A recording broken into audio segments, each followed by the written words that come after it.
It's the Opperman Report. Join digital forensic investigator and PI Ed Opperman for an in-depth discussion of conspiracy theories, strategy of New World Order resistance, high-profile court cases in the news, and interviews with expert guests and authors on these topics and more. It's the Opperman Report. And now, here is investigator Ed Opperman.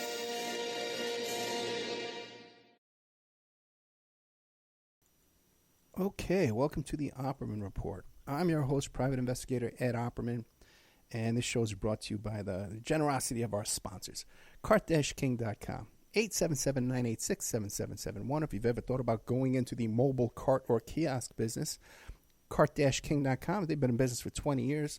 They can custom design your cart, your kiosk for any application, indoor, outdoor, secured, food, souvenirs, whatever it is you want to sell. And they can ship it worldwide. You go to cart-king.com, you see which kind of model applies to your business there.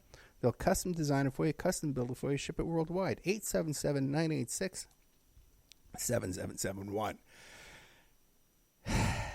Pure Soap Flake Company, puresoapflakes.com. 218-568-2525. You can bathe your body and wash your clothes. Clean your appliances with pure soap products that are free of fragrance, GMOs, palm oil, sodium lauryl sulfate, and synthetic additives. PureSoapFlake.com. You can purchase it there at thegreenhome.com, Amazon.com, or at Whole Foods. Go to your local Whole Foods and ask them, hey, man, you got that pure soap flake I keep hearing about on the Opperman Report? And they'll say, the Opperman Report? Get out of my store. That's what they'll say. 218-568-2525. Wonderful folks over there at the Pure Soap Flake Company, the local Minnesota, northern Minnesota, not as opposed to those southern Minnesotans, which nobody likes. Almightygold.com. Almightygold.com. Gold! Hey, you want to get into the gold business, make some money on the gold, selling gold? You can become an affiliate at almightygold.com and get a little commission on all the gold that's sold from your website, your Twitter account, your Facebook page, almightygold.com. You can invest in gold as little as 1/10 of a gram. 1 gram, 2.5 grams, 5 grams, no minimum purchase required. They also have cryptocurrency backed in gold. Gold comes in these little slivers, but they're embedded into these plastic cards, credit card size carrot bars, they're called. So, it's authenticated. Poop hits the fan. You can go and barter with these little, hey, look, I got $20 worth of gold right here in this little card here. Give me that bottle of whiskey. I got to go drown my sorrows now that the apocalypse has come. Emailrevealer.com if you need adoption investigation, locates, background checks. You want to catch somebody cheating online, we can trace their email address back to online dating websites. Emailrevealer.com. Can't beat that. And go. All right. First guest today is the notorious Gil Valle. You probably know him as the NYPD Cannibal Cop. He had this long criminal trial back in 2012, facing a lifetime in prison. He's written a book about it called Raw Deal, the untold story of NYPD's Cannibal Cop. But he's also a fantasy fiction writer, too, as well. A Gathering of Evil, The Social Catalog of Prey, and Red Room. There's also a documentary film out about him called Thought Crimes, The Case of the Cannibal Cop. You can check that out on HBO. Gil Valle, are you there? Yes, Ed, thanks for having me. No, thank you so much. So tell us about, who is Gil Valle? Let's say I was to run into you, our kids are playing at the soccer field or something like that, and we run into each other. Who's Gil Valle? Well, I don't know if a soccer field would be a good place for me to talk about that. You pretty much covered it. Yeah. Gil Valle is rather infamous. Back in 2012, New York City, I was a happily married New York City police officer with a daughter. I was arrested in October for a conspiracy to commit kidnapping based on sexual fantasies that I shared online. Very gruesome, dark, detailed fantasies and chats and role plays about cooking and eating women. the feds thought they were real plans. It was a real conspiracy that I was really going to do it. So they arrested me. I was facing life in prison in federal court. It became a huge, huge story, especially here in New York. The tabloids had a lot of fun with it. They nicknamed me the Cannibal Cop. That has stuck here 7 years later. That's never going away. But as far for the legal case, I was initially convicted by the jury. The judge overturned the conviction. The Court of Appeals affirmed the judge. I've been completely exonerated now. I'm trying to get back into a normal life. And we could spend a week talking about it. Yeah, it's a story, man. I watched the documentary this morning. Let me ask you a question. What was your duties as an NYPD cop? What was your assignment? I was a regular patrol cop, so I worked from 3 to midnight. I was just a patrol cop. I had a partner in the car. We rode around in our assigned sector in our precinct, answered 911 calls, did everything a cop does. I mean, you name it, I did it. Arrests, traffic tickets, parking tickets. Didn't shoot anybody, never got shot at. Got hurt a couple times, but it was a really interesting and rewarding, fulfilling. I was a cop for 6.5 years. I had passed the exam to become a sergeant. I was about a month away from being promoted before the arrest happened. So if they waited a month, I would have been the cannibal sergeant instead of the cannibal cop. Yeah. Now, where was your precinct? Where were you assigned? I was in Harlem. Okay. Upper Manhattan, yeah. Now, what about any complaints, civilian complaints against you? No complaints at all. In fact, my internal affairs file had one positive, which never happened. Somebody called internal affairs after my partner and I left the job, and they raved about us. So that was the only mark on my file, something positive. I never had a complaint lodged against me, nothing. I was well respected by my peers, by my supervisors, by the community. I was good at what I did. I miss it at times. I'm proud of what I did as a cop. But that ship has sailed, unfortunately. Okay, so now I guess you got into this fantasy life online. And now, were these ideas floating through your head? Was this a lifelong type fantasy that you've always had these kind of fetishes? Right around when kids get into sex, right around puberty, I started realizing that I was aroused by, in movies or TV show, if a girl was tied up, that I noticed that was arousing me. So I would start to think about that, and I'd imagine classmates and, friends in those same scenarios that I saw. So, yeah, from my early teenage years, I realized that I was aroused by these things, by scenes of bondage and women bound and gagged. And it's not something I ever talked about. I never told my friends, my family. It's just something that I decided to keep to myself. I didn't think it was normal. You know what I mean? My friends and I talked about sex and pornography as teenagers and stuff. I just kept it very vanilla. I never shared what I was into. Oh, how old are you right now? I'm 35. 35, okay, because I'm 56. I'm trying to think, because just trying to compare your life to my life. Now, exposure to that type of pornography and stuff like that, because I grew up in New York too as well. Now, what about acting as a police officer too? Occasionally you have to restrain people, you have to handcuff them. Did this ever cause you to become aroused, or was this part of your fantasy?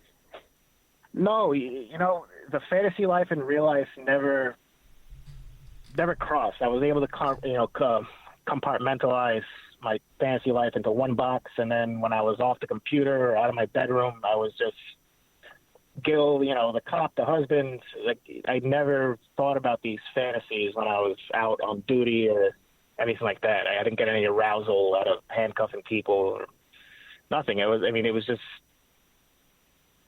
my real life, my fantasy life, and the two never really intersected, and I never had a problem with that either.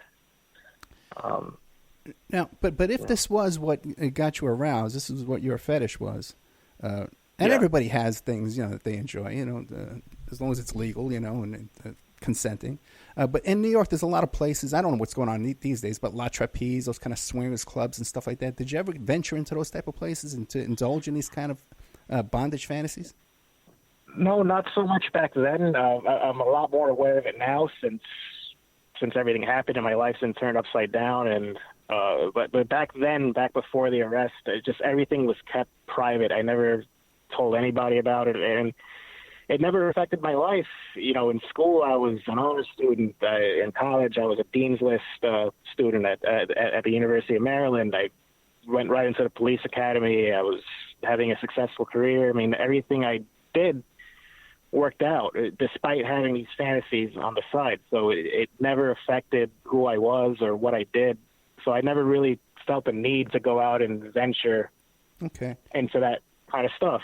And then what about your dating life, your romantic life? Did you indulge in these kind of activities? No, I never did. Again, now that everything happened and people know about my fantasies and I know everything about me, you know, since then, yes, I have. But back then, no, everything was very vanilla. I tended to keep that side of me private forever. Just I never wanted to talk about it with anybody. I just thought people would be so freaked out. You know, I wanted to be seen as this completely normal guy, and to a certain extent, the people do see me that way, even with everything out there. People who understand it, could, you know, see me as a normal guy with unusual sexual fantasies. But I just think, especially back then, I thought a lot of people would be very uncomfortable, very freaked out. So no, I never once brought it up to anybody. And what about your wife? Because you were married at the time you were arrested. You were married. Was she aware of these fantasies? No, she never. I never talked about it with her. We had regular sex. Our sex life was fine. You know, it was just a complete. I try to imagine things from her perspective. You know, from when I think about my life and what happened, and she must have been so incredibly shocked and scared, and she was, and I never faulted her for that. When she found out, she realized I was staying up late at night on the computer, so she thought there was a chance I was having an affair.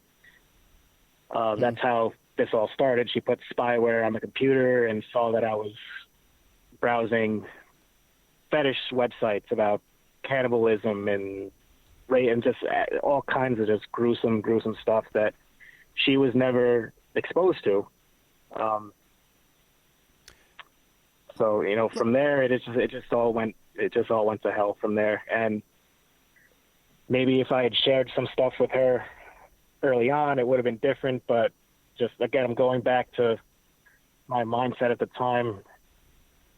You know, those years, I just always wanted to keep it to myself. I never wanted to talk about it with anybody because I never felt like I had to. It was never this need or this desire to have anybody know what I was into. Let me ask you a question. This is for my own personal curiosity, because, you know, I'm a digital forensic investigator too, okay? And now your wife used a certain software that I'm familiar with. It's a keylogger software. I don't even want to mention the name of it because I don't recommend people to use that software because I know it can get them in trouble by using it, and I can get in trouble by suggesting they use it. But now your wife put this keylogger software on your computer. Did she get in any trouble for that? Not that I'm aware of. You know, I'm not familiar with that software or whatever she used. It's not something I really thought about too much. From my perspective, she put spyware on the computer. She saw what I was looking at, and that was it. I never really gave it a second thought. But no, she didn't. She wasn't in any trouble. Did she always have access to? Was she allowed access to your computer all the time? Was this a shared computer you both used? Yeah, it was a shared computer with our own separate accounts. Okay. So one night, I guess I left my account open or something. I don't remember exactly what happened. It's been 6-7 years now. Because even in that situation where a husband has placed that same program on his wife's computer and spied on his wife, he was arrested for that. There's cases out there. Really? Yeah. Which is, you know, it kind of blew my mind. That's why I don't even mention the name of the software, because I don't want to get in trouble. Because they come right after you, a private investigator. Right away, they want to come after you, something like this, you know? So that really surprised me. Oh. Yeah. That's an angle. That's an angle that all this time, it's never been brought up. I've never really thought about that whole side of it. But I don't fault her in any way for what happened with the legal case. She was talked into going to the FBI, going to the police. What happened here is on the police and the feds. They're thinking this was a real conspiracy. There was no real-world evidence at all to support these fictional stories, these chats that I was involved in about cooking, eating women. Like they were supposed to take place in a mountain house with a human-sized oven. Like that, none of that stuff ever existed. Once they got to her, they convinced her that this was a real thing, that she was on the verge of being brutally murdered. It was tough to come back from that, from her perspective. I don't want to speak for her. I'm just going off of what she said during the trial when she testified. Well, let me ask you this, because we started out talking about, bondage and restraints and that, but how did we get to a point where in your mind, were you aroused by these ideas of cannibalism and kidnapping and torture? Not the actual, it's funny, like I'm not into bloody stuff, gory stuff. It wasn't the actual act of eating someone. It was all the buildup that would lead to it. It was always more about bondage and just having complete control over somebody. And I guess what one of the things that scared people the most was that the fantasies involved women that I knew in my real life, and I was sharing pictures of, from Facebook of women that I was fantasizing about. My counter to that, and again, it's something I'm very ashamed of, and it's really one of the things about this case that still bugs me, that I used pictures of real, women that I knew and things like that. It wasn't illegal. It was morally wrong, sure, but not criminally wrong. But, I have unusual sexual fantasies, granted. They're very unusual. They're very graphic, and they involve people that I know. When people have their own sexual fantasies, or people think about, what arouses them, most of the time, if not all, they center their fantasies around people in their own life, their coworkers, their friends. So in that sense, what I did wasn't unusual, and that my fantasies involved women that I knew. It's just my fantasies are so graphic and just aberrational that it just really scared people. Yeah. Now your wife finds this material on the computer, and she confronts you at first? Yeah, she confronted me. That must have been the shock of your life. You must have been like totally naked, you know what I mean? Like totally exposed. Completely. Yeah. Out of nowhere, it happened. She confronted me. She was very upset and crying and said that she wanted to get away for a while, which I understood. Like, there's this whole narrative out there that she found everything and ran out of the apartment with nothing but the clothes on her pack. I mean, that's not what happened. She was there for half the day while she packed. I was taking care of our daughter, and there wasn't really a timetable for how long she was going to be away. I mean, her first reaction was, okay, let's deal with this while I'm away. Maybe you can find a couples therapist and we'll talk this out. And I put that whole text message exchange in my book, Raw Deal. Those text messages weren't admitted in court because they were between a husband and wife, and my wife didn't want them out there, because they basically fly in the face of the whole narrative that the prosecution painted, that I was this evil husband and, she was miserable the whole marriage, and I was just plotting my attack. I was plotting for, that's not how it happened. The whole text message exchange is in my book, and I think it's very eye-opening for people who didn't, who's familiar, people who know the case, the Cannibal Cop case, based on what they read in the tabloids and things like that. It's not even close to an accurate representation, really, of what happened. So despite how shocked she was and how horrified she was, her first reaction was to all right, let's work this out. We're husband and wife, right? We'll find a therapist and we'll talk this all out. Which, from my perspective, was about as well as that whole situation could have gone. Wait, but let me clarify. You're saying that she left you and she allowed you to, she left the child with you? Or she took the child with her? While she was packing up all her stuff, yeah. I was, playing with my daughter. I knew they were leaving. Okay. I didn't know they were leaving forever. I could never, in my worst nightmare, envision how it was going to play out from there if I did. I mean, I haven't seen my daughter since then. That was the last time I've seen my daughter. Yeah, I'm sorry. I'm sorry about that. Yeah. No, it's really that's the whole tragic part about the case. People like to joke around and make fun and everything, and I totally get that. The jokes here totally write themselves, and I'd rather have people laugh at me than be horrified at me. But there's a real tragedy in that there's a 7-year-old girl out there who has no idea who her father is, and she's growing up without her dad, and it's really crushing. And she has to grow up with the dad who's the cannibal cop. The dad's the cannibal cop. She's going to know that too. And also too, you were facing life in prison, and you did do 2 years. You did 2 years of prison, right?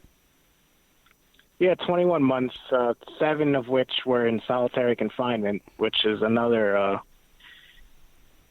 thing that I'm really, from time to time I still deal with today. For example, I can't sleep with my bedroom door closed. It just makes me feel confined, and I once in a while have a nightmare that I'm just back in that cell. And they did it for my protection, right? I was a police officer. They didn't want me in general population with other inmates, and still after 7 months I couldn't deal with it anymore. I told the assistant warden, I don't care if I get my ass kicked the first day, just give it a shot. And what about the film Thought Crimes, The Case of the Cannibal Cop? Do you think you were portrayed accurately in there?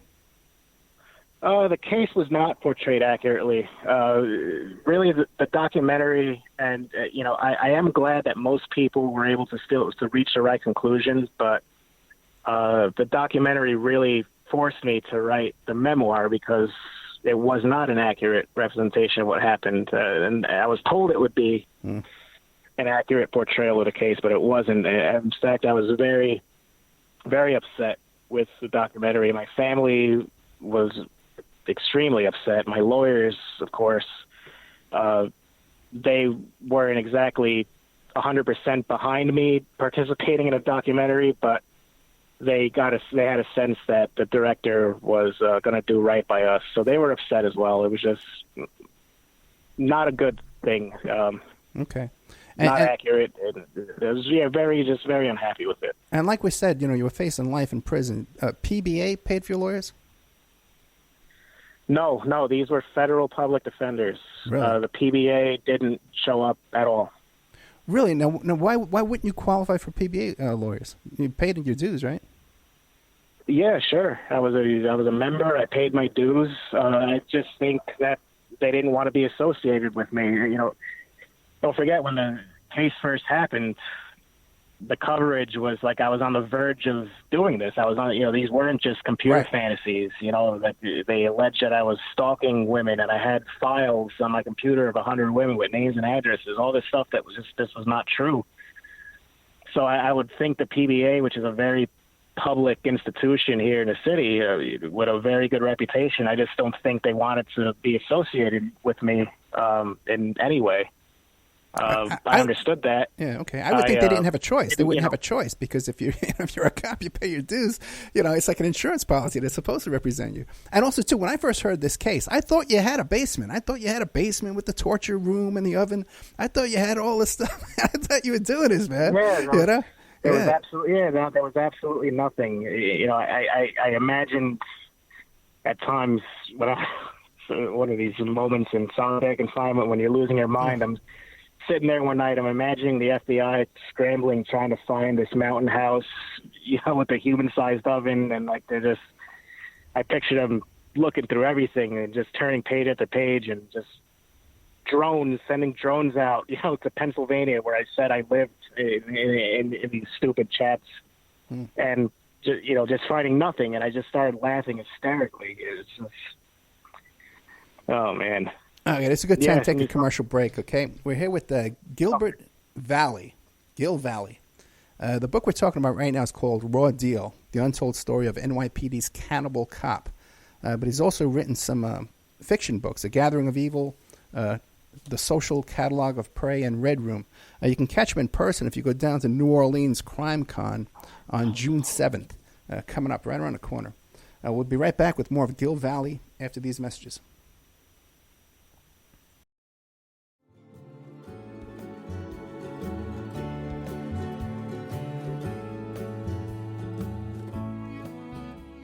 And now a word from our sponsors. AlmightyGold.com. Get your gold in affordable quantities. 1 gram, 2.5 grams, 5 grams, no minimum purchase required. Why save in paper when you can save in gold? AlmightyGold.com understands it's difficult to afford gold in large quantities. No one can afford an ounce of gold. This is why Almighty Gold has introduced to you Carat Bars, a most reliable company where you can buy gold in minor quantities from as little as 1/10 of a gram. That's like $6. Each gold bar is inset into the Carat Bar frame, which is a standard credit card size, and it's covered by a safety laminate. It's imprinted with a unique DNA for counterfeit protection and provided with a blacklight authenticity signature on the front. Gold, AlmightyGold.com. They have a cryptocurrency backed in gold, and you can become an affiliate at AlmightyGold.com and make a commission from any gold that is purchased from your affiliate link. It's contact us at almightygold.com. That's their email address. Contact us at almightygold.com. Gold! Have you ever thought about opening your own mobile cart or kiosk business? Maybe add new point-of-sale locations across the country quickly, or bring in revenue by adding coffee, food, or retail services to your office building, warehouse, or lobby? CartKing.com is the answer to your needs. CartKing.com is a North American designer and manufacturer of the finest mobile retail, coffee, food carts, and kiosks that money can buy. For 20 years, CartKing.com has been working with clients across America to provide indoor and outdoor carts and kiosks for any application. That's www.cart-king.com. Give them a call at 877-986-7771. Tell them Ed Opperman sent you. So you go to the website, CartKing.com, you check out their different designs and models. You pick out which design applies to your business. They'll custom design it for you, custom build it for you, and ship it worldwide. CartKing.com. PureSoapFlakes.com. 218-568-2525. Have you ever heard of Castile Soap? Pure Soap Flake Company handcrafts fine soap bars, laundry powder, and concentrated soap flakes using organic vegetable oils from their northern Minnesota facility. Bathe your body and wash your clothes with pure soap products that are free of fragrance, GMOs, palm oil, sodium lauryl sulfate, and synthetic additives. Keep it clean, folks. Pure Soap Flake Company products are kind to living creatures and sensitive skin, safe for drains and waterways, and work great in high-efficiency washers and top and front-loading machines. Order today at puresoapflakes.com, greenhome.com, amazon.com, or give them a call, 218-568-2525, 218-568-2525. Pure Soap Flake Company is a proud member of the Handcrafted Soap and Cosmetic Guild. It's the Opperman Report. And now, here is investigator Ed Opperman. Okay, welcome back to the Opperman Report. I'm your host, private investigator Ed Opperman. We're here today with Gil Valle, who is he's the Cannibal Cop. The NYPD cop is arrested for these online chats involving plans to kidnap and cannibalize and murder, torture. He's written a book, Raw Deal, The Untold Story of NYPD's Cannibal Cop. He does some fantasy work, too, as a fiction. A Gathering of Evil, The Social Catalog of Prey, and Red Room, which is pretty much those same kind of fantasies. I guess a lot of people are into that. And you can check him out in person, Crime Con, New Orleans, June 7th. So now, Gil, what happens now? The wife calls the cops on you, and she brings those chat logs and screenshots and all that kind of stuff? You know, after she left, I don't really know in details what happened. She didn't call the cops that day, but she went back home to her parents, and somebody she talked to over there, a friend or a family member, I'm not sure, but somebody convinced her to go to the police, and then the police referred her to the FBI, and about a month later, the FBI showed up and arrested me. Now, just out of the blue, surprise of your life, they knocked on the door? Yeah. I was never expecting it to play out in federal court. I knew we were having problems. We had to figure out a way to move on from this, a way to talk about it. And she never gave me a date for when she was going to come back home. And it started to, it became 2 and 3 weeks, a month. And I tried to respect and give her as much space as she needed. Now I know she wasn't giving me a hard date because the entire time she was coordinating with the FBI, and they were telling her to act like everything was normal, to keep in touch with me, and just to not arouse any suspicion on my part. One day I'm sitting at home. I was on vacation from work. I didn't go anywhere.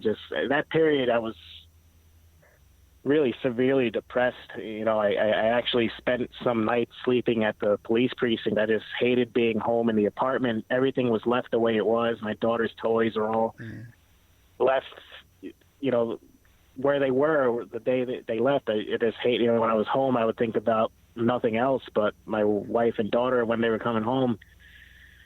But I took a vacation. It was my scheduled vacation, and I was just sitting at home and not wanting to do anything, not wanting to talk to anyone. I got a knock on the door, and I thought it was the mail lady who I figured my mail was accumulating in the mailbox, and sometimes she would come up and just personally deliver it to my door. She knew I was a police officer. We got along great with her. I didn't answer the door, and then I got a phone call from a restricted number, and it was someone pretending. It was a male calling me, a man saying he worked at the local police precinct and that my car had been hit overnight. It's badly damaged. I need to come down and do a report. And I'm thinking, shit, this is on top of everything else, right? On top of my wife leaving and not knowing when she's coming back. Now my car gets hit in the middle of the night. Like, what else am I going to have to deal with? So I open the door, and then there are like 6 FBI agents with their guns pointed at me. And, I knew what it was about right away. Is about my activities on the computer. There could not have been anything else. I wasn't involved in anything illegal. Again, like we talked about earlier, my police career was just great. No complaints, nothing illegal at all. So I knew it was about the computer stuff. All right. And I'm the whole time still thinking best case scenario. It's like, all right, we're going to talk this out. We're going to work through it. I'm going to explain everything. They're going to understand. They're going to realize that this is all fictional stuff. None of it's real. And I'll be home in a few hours. And, it didn't play out that way, obviously. So you cooperated, you talked to them, you told them. Yeah, which is my lawyer. Now, let me talk about my lawyer for a second, because from day one, Julia Gatto, I had a female attorney, right, in a case involving all this violence against women, fictional violence against women. Here's Julia Gatto, this attractive woman, and she got it from day one. She completely understood what this was about. And just hearing her talk and then watching her, that first bail hearing, watching her argue on my behalf, I had a feeling, I couldn't say 100% it was going to work out, but I had a feeling that, things would be okay. And I figured I couldn't do better than anyone else. I mean, here was this woman. Again, I always thought having a female attorney was helpful throughout the case. But yeah, one thing she kept hammering home was like, how the F did you talk to them? Why did you talk to them? And from my perspective, I'm thinking, if I lawyer up, it looks like I have something to hide. It looks like I'm not innocent. It looks like I'm guilty of something if I say lawyer, right from the get-go. So no, I wanted to talk to them. I wanted to explain everything. I wanted to be cooperative. I wanted them to understand it, to get it. So I talked and I told them, and little did I know how much they were going to spin things that I said, and obviously I regret talking to them. I didn't say anything incriminating whatsoever, but they took certain things, they spun it, and just Julia was not happy with me talking to them. Yeah, definitely don't talk to the cops. There's no reason to talk to the cops. And even if they say, okay, turn around, you're under arrest. Turn around, you're under arrest. But a lot of times they will arrest you, but they have to drop those charges a couple of days later because they got nothing. Just keep your mouth shut. There's no reason to talk to the cops, man, ever. Oh my God! So now you got this long, and she was a public defender, so you had a free lawyer. Okay, but still, you got no income. Did you lose your apartment? You had to go live with your mom, something like that. Yeah, that's one thing I worried about when I was denied bail and I was in prison. You know, I had bills. I was so worried about my bills and my apartment. You know, at that point in the case, I didn't realize how fully my wife was involved in the case, how much she was cooperating with the government. You know, I had no idea she was. So I'm thinking, oh my God, she's I have to explain to her what's going on. Don't worry about this. It's going to get sorted out. It's going to work out. I had to make sure the apartment was there and it was being paid for. I was paying all the rent. I paid everything. You know, my wife didn't have to work. We decided that staying home with the baby was the best situation. I was making enough money where I was able to cover everything, groceries, food, rent. So I was worried about all that really minute stuff when I'm facing life in prison. Here I am thinking about, I got to pay my credit card bill in 2 weeks. My family was really outstanding, just taking care of all that stuff. They eventually worked out with my landlord, get rid of the apartment or whatever, however they worked that out. But yeah, everything was gone. Everything. Let me ask you this. My whole life. And one of the charges was you were accessing the NCIC system, unauthorized access. Now, first of all, how many times did you do that? Off the top of my head, I'm not really sure. In the trial, they mentioned that I did it, I think, 3 times. 3 times, okay. Now, that's audited. They audit that, especially NYPD audits that, right? You knew that, right? Yeah, I did know it. What I would do, when I started my car, the computer didn't always work, so I would always run a name. I mean, 99 times out of 100, I ran my own name. Right. Just to test the system to make sure it was working. Then other times I'd run my wife's name, my brother's name. And then I had people on the top of my head and I just punched their names in just stupidly. But they charged me with doing it once. And it was a woman who I had gone to high school with, who I kept in touch with. She had asked me to look into an accident report. She had been in a car accident, and she, instead of calling the precinct for the report number, she called me and said, "Hey, can you get this for me?" I said, "Sure, no problem." I punched her name in the computer and got the accident report number for, and I gave it to her, and that was the time they charged me with the unauthorized access. It was one time. It wasn't 100. There was no, there was no information recorded early on in the case. It was being published out in the papers, and it was actually set in court by the government. But I had files on my computer with names and addresses of women, and that I had gotten them from using the patrol car computer, and I was logging all that information, their location, where they lived. That never happened. To me, that wouldn't be the way. You wouldn't look in the NCIC for someone's address. You're looking for warrants. You're looking for stolen property. You know what I mean? You're not looking for. Sure, exactly. So it was okay.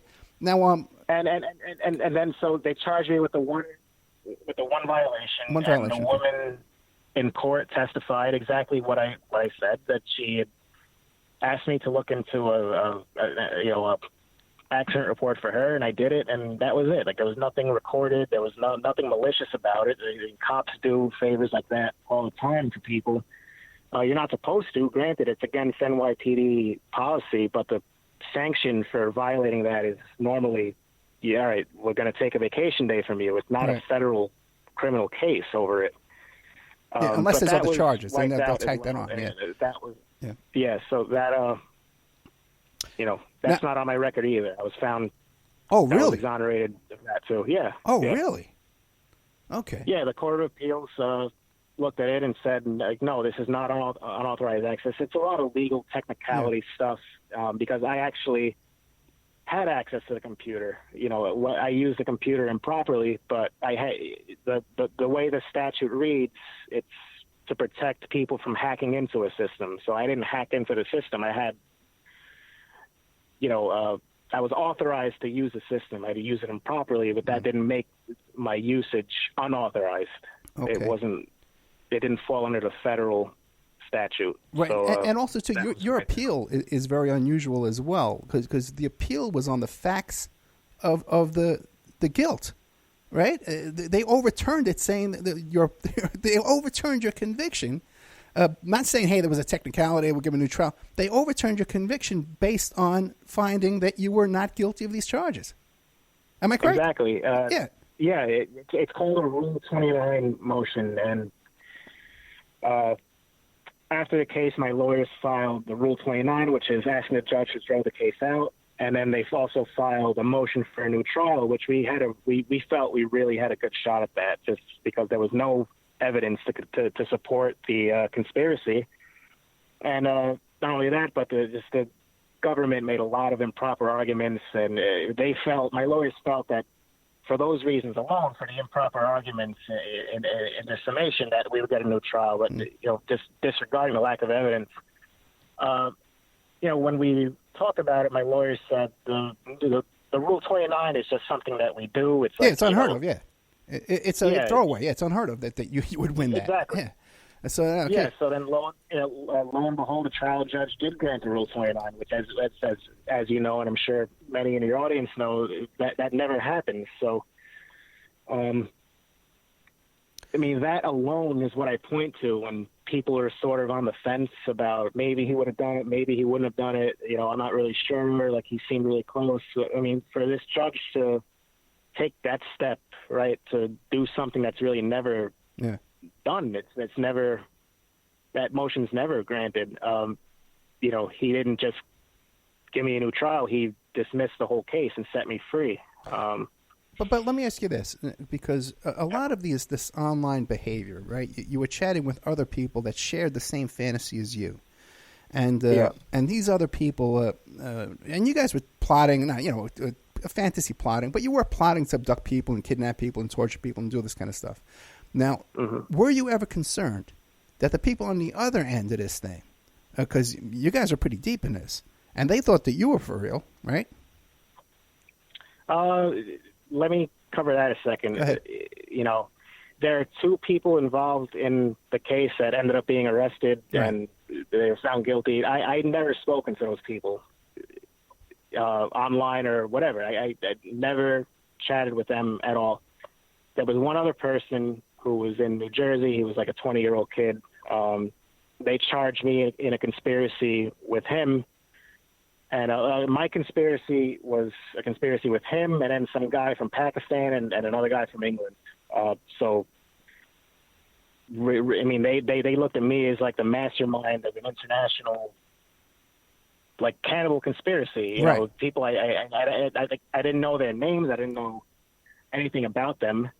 But my point is, though, is because you're a cop, right?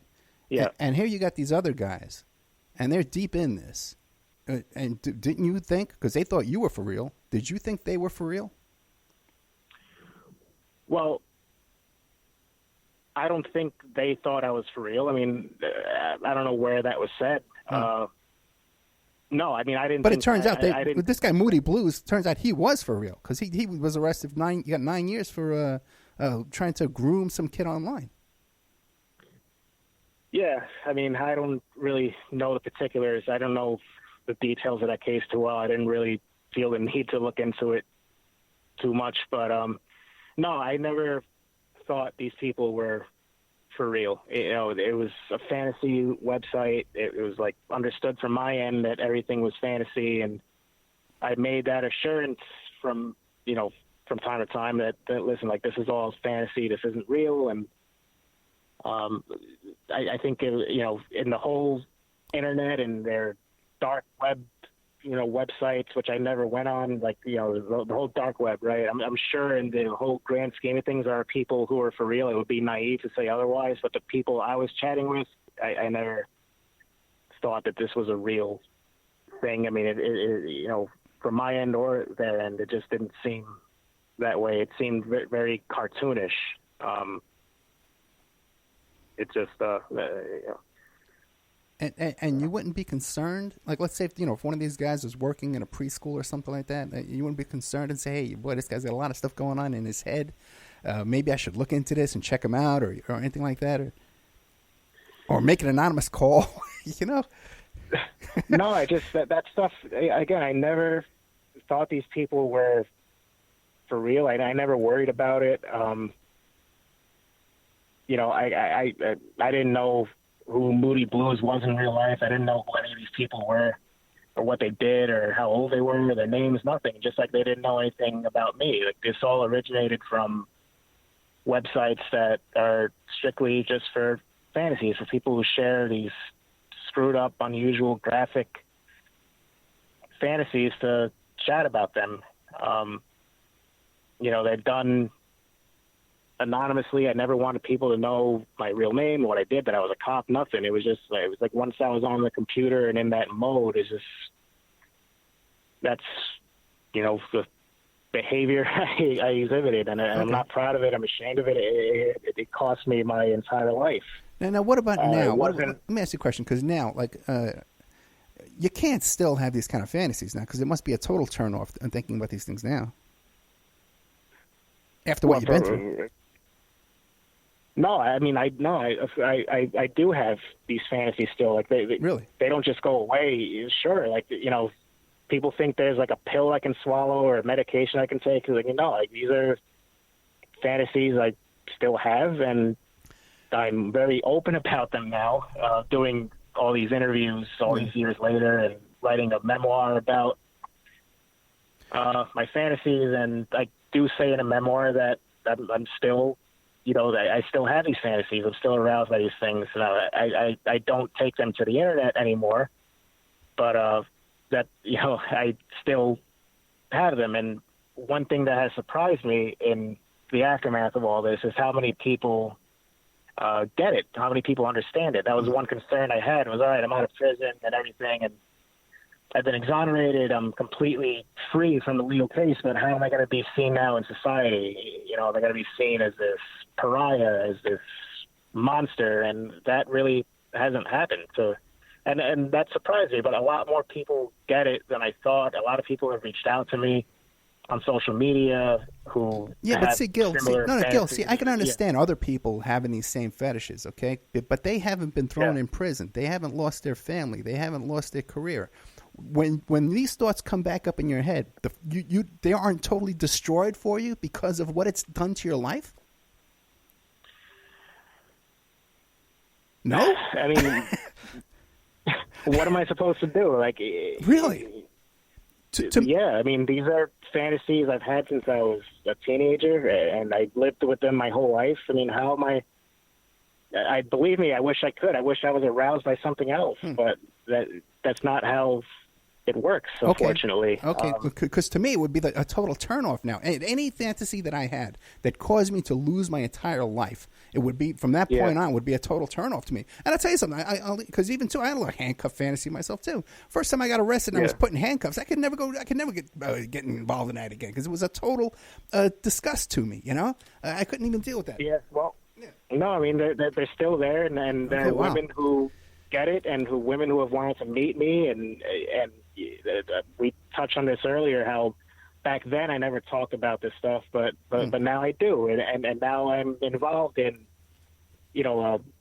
sexual encounters with women who are into it, who consent to it, and it's so I am still able to live with this stuff, and people understand what I'm into, and they just don't see me as a threat. They don't see me as a violent person. They understand it, and there's a lot of safety involved, safe word, things like that I respect, and there are hard limits that are imposed by both parties that we both respect, and that's how that's just how it is. Like, I can't just snap my fingers. I can't take a pill and just these fantasies go away. That's just not how. Oh no, works. If everything you've been through, if that didn't do it, there ain't gonna be no pill, man. But let me ask you this now. Okay, I can understand now bondage fantasies, but cannibalism fantasies. Do you indulge in cannibalism fantasies? Maybe with the raw chicken or something, or raw beef? No, I haven't done. No, believe me, that's one of those hard limits that won't be crossed. You don't go out for sushi, have some raw sushi there. Okay. Oh boy. Yeah. Oh man. I got to tell you, we're running toward the end of the show. Is there anything I've left out that I haven't asked you that you'd like to share with the audience? Not really. You covered everything. And this is a case that is really hard to crunch into 55 minutes. Yeah. If we had more time, we can cover a lot more. But everything's covered in Raw Deal, the book, from my childhood to how these fantasies started to the entire criminal case. The whole case is highlighted. People might also want to read the judge's ruling. It was 110 pages, something like that. He gets into all the details of why this was not a conspiracy.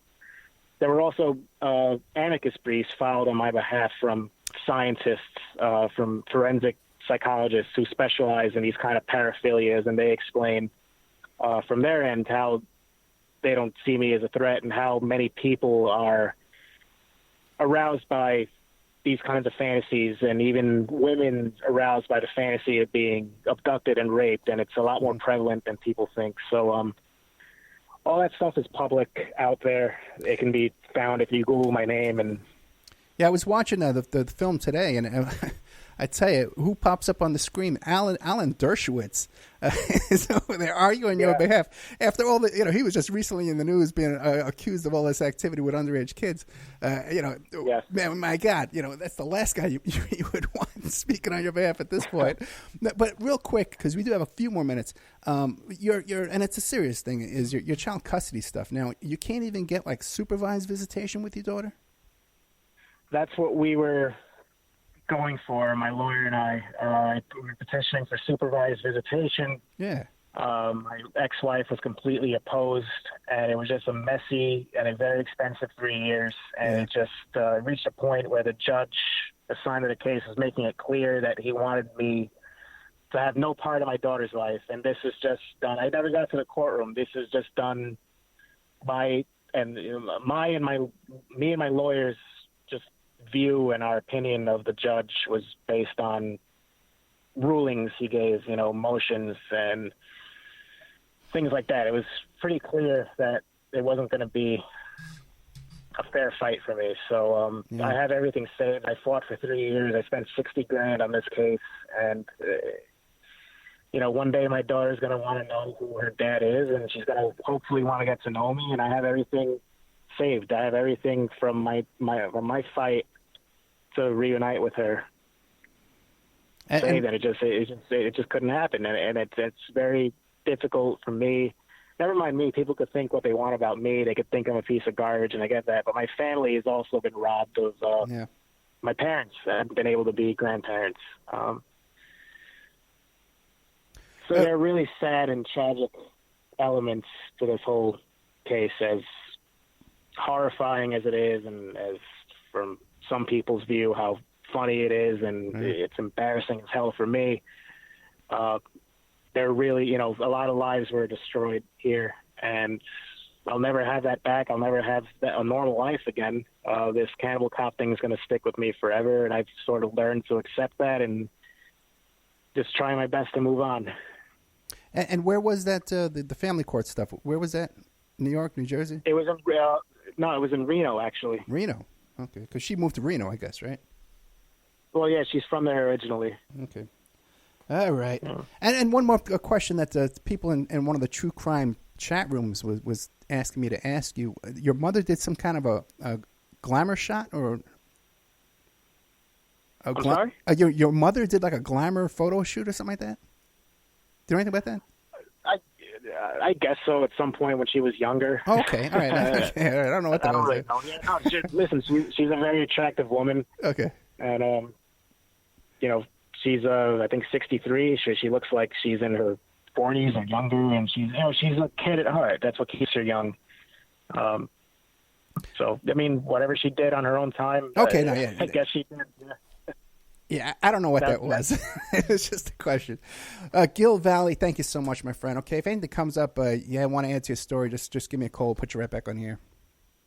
Okay, you got it. Thanks for having me, Ed. Thank you, Gil. Okay, then we had Gil Valle, NYPD Cannibal Cop, they call him. Let's see here. The books is Raw Deal, The Untold Story of NYPD's Cannibal Cop. Then there is A Gathering of Evil. These are fiction books he does as well. Gathering of Evil, The Social Catalog of Prey, and Red Room. Those are fantasy, fiction books, you call them. I guess it's kind of erotica type books. But the book that tells this story is Raw Deal, The Untold Story of NYPD's Cannibal Cop. Then the film we were talking about is called Thought Crimes, The Case of the Cannibal Cop. You can check out in person Crime Con, New Orleans, in June 7th. It's a fascinating story, I tell you. It's interesting to get straight from the horse's mouth, as they say. Okay, if you like today's show, check out OppermanReport.com. That's where we have our members section. I got a lot of stuff coming up in there. You're going to be fascinated. I got slipped through the transom of the Opperman Report dungeon over in Cannibal Cop. What do you call it? I got a manifesto, an alt-right-wing manifesto. Oh, you know what? I better not even talk about that at all. But there's some new content in the members section that you got to go check it out. It's top secret. In fact, I shouldn't be talking about it on the air at all. I might want to cut that out. But also, too, what do we have going up in there? The Gotti boys, about the Gotti hitmen who worked for Gotti, John Gotti, the organized crime, Gambino family boss in the 80s in New York City. I got this guy from the Proud Boys. He's an ex-Proud Boy, which is this right-wing group, kind of a violent type group. And we have a very interesting debate and discussion. I got coming up, we got the Cannibal Cop. I got coming up Keenan Korth, who's involved with the movie, what's that called? Knock Down the House with Amy Villela and Alexandria Ocasio-Cortez. I was lucky. I was invited down to the screening here at the Las Vegas Film Festival, and I covered that. I was able to ask some questions, and we're going to have that video, too, added to the member section. I got so much stuff we're going to be adding to that member section. Also, the last part of the John Benet Ramsey segment that I did with George from cavdef.org. So there's a lot of new content going there in the member section. Also, too, if you keep an eye out, too, for my little GoFundMe that we're running for Victoria's College Fund. As you might have heard, we have our own family court problems here as well, me and my daughter, where her college fund was converted away from her own use. And was trying to raise funds now to raise this college fund, so you can find that too. It'll be in the members section. It'll be on the website. And we're sending out a MailChimp on that shortly. So thank you so much, Gil Valle, Cannibal Cop. Interesting guy. I'll tell you, what are you going to do, right? Everybody's got a story. But fascinating that Dershowitz would be speaking on his behalf in his documentary and defending him, when Dershowitz turns out he's got these fascinating skeletons in his own closet, according to these allegations in this defamation lawsuit. So thank you so much, Gil Valle, Cannibal Cop. One more time, what's that? Raw Deal, The Untold Story of NYPD's Cannibal Cop. You know, I tell you, I was supposed to meet Gil for lunch, and I said, well, Gil, what should I bring? And he said, well, just bring yourself. Okay. All right. That's one joke he probably hasn't heard. All right. Thank you so much, guys. Good night.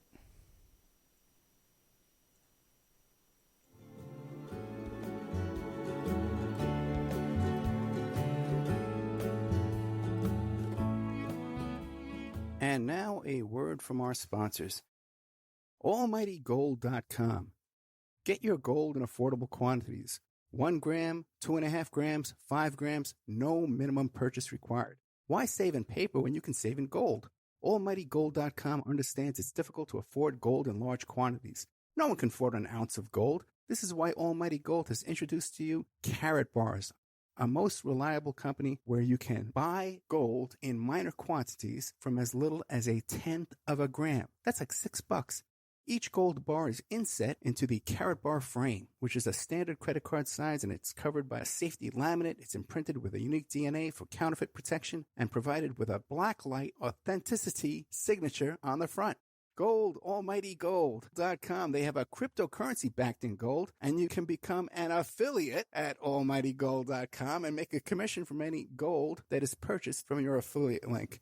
It's contact us at almightygold.com. That's their email address. Contact us at almightygold.com. Gold! Have you ever thought about opening your own mobile cart or kiosk business? Maybe add new point-of-sale locations across the country quickly, or bring in revenue by adding coffee, food, or retail services to your office building, warehouse, or lobby? CartKing.com is the answer to your needs. CartKing.com is a North American designer and manufacturer of the finest mobile retail, coffee, food carts, and kiosks that money can buy. For 20 years, CartKing.com has been working with clients across America to provide indoor and outdoor carts and kiosks for any application. That's www.cart-king.com. Give them a call at 877-986-7771. Tell them Ed